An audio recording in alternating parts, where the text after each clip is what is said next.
सर्वप्रथम इस पावन धरा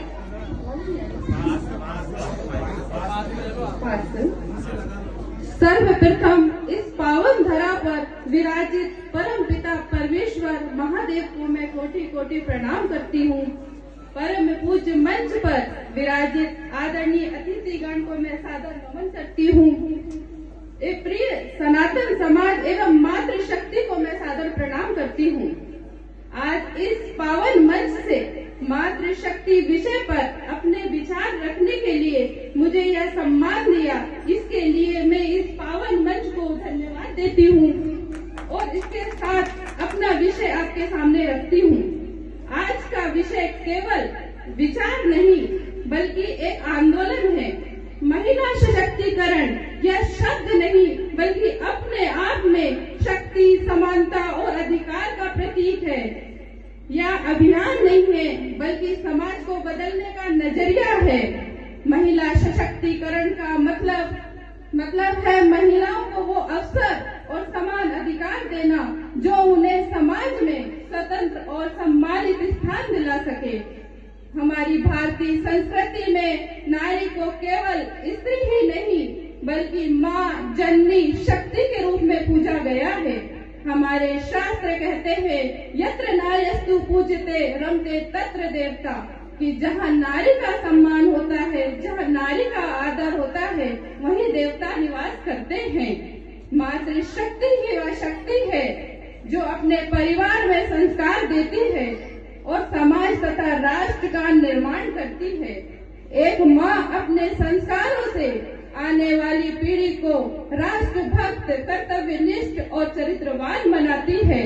इसी कारण मातृशक्ति को राष्ट्र की आधारशिला कहा गया है। जैसे शिवाजी महाराज की माँ जीजाबाई, जिन्होंने बाल्यकाल से ही शिवाजी महाराज को रामायण, गीता, महाभारत और शूरवीरों की गाथाएं एवं कहानियां सुनाकर उनमें नैतिकता के और राष्ट्रभक्ति के जो बीज बोए, जिससे प्रेरित होकर शिवाजी महाराज ने हिंदू राष्ट्र की स्थापना का लक्ष्य रखा और उसे पूरा भी किया। माँ ही अपने बच्चों की प्रथम गुरु होती है। अपने बच्चों को बड़ों का आदर, माता पिता का सम्मान, राष्ट्र का सम्मान, अपने धार्मिक ग्रंथों का सम्मान करना सिखाएं। अपने संस्कारों से अपने बच्चों को इतना मजबूत बनावे, निष्ठ, राष्ट्रभक्त और चरित्रवान बने।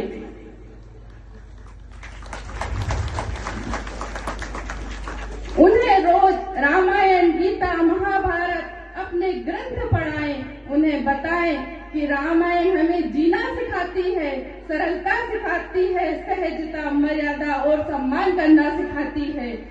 रामायण, गीता हमें सिखाती है कि जब राम जी स्वयं ईश्वर होकर माता शबरी के झूठे बेर खा सकते हैं, कृष्ण स्वयं परमात्मा होकर विदुर जी का खाद्य भोजन कर सकते हैं, तो हमें ऊंच नीच, छुआछूत, जाति पात का भेदभाव करने का अधिकार हमें किसने दिया?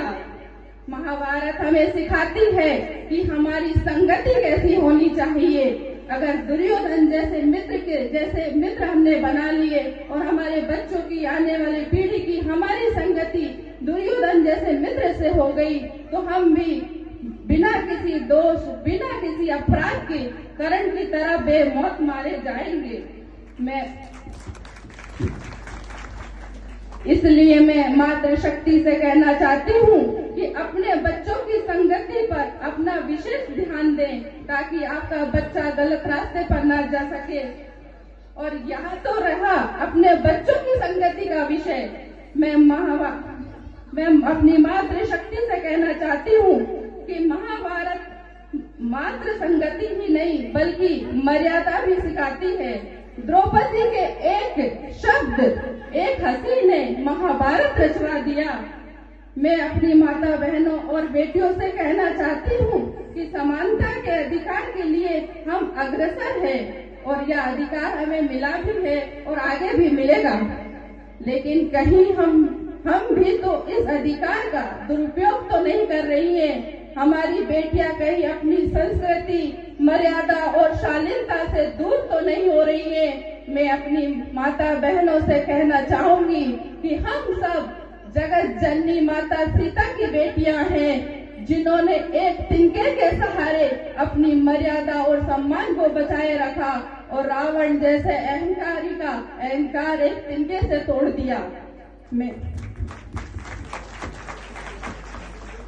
अपनी बेटियों से कहना चाहती हूँ कि हम कहीं पश्चिमी सभ्यता को तो नहीं अपना रही है। मैं अभी सभी बहनों से निवेदन करती हूँ कि अपने अधिकारों का सदुपयोग करें, अपनी मर्यादा, अपनी संस्कृति और अपनी शालीनता का श्रृंगार कर, उन्हें श्रृंगार बनाकर और अपना शस्त्र बनाकर खुद पर विश्वास रखिए, शिक्षा को अपनाइए और आत्मनिर्भर बनने की दिशा में अपने कदम बढ़ाइए। अंत में मैं बस इतना ही कहना चाहूंगी कि महिला सशक्तिकरण कोई विकल्प नहीं है बल्कि आवश्यकता है। आइए हम सब मिलकर संकल्प ले कि हम हर महिला को समान अधिकार और समान सम्मान दिलाने का सहयोग करें। धन्यवाद। जय भारत, जय हिंद।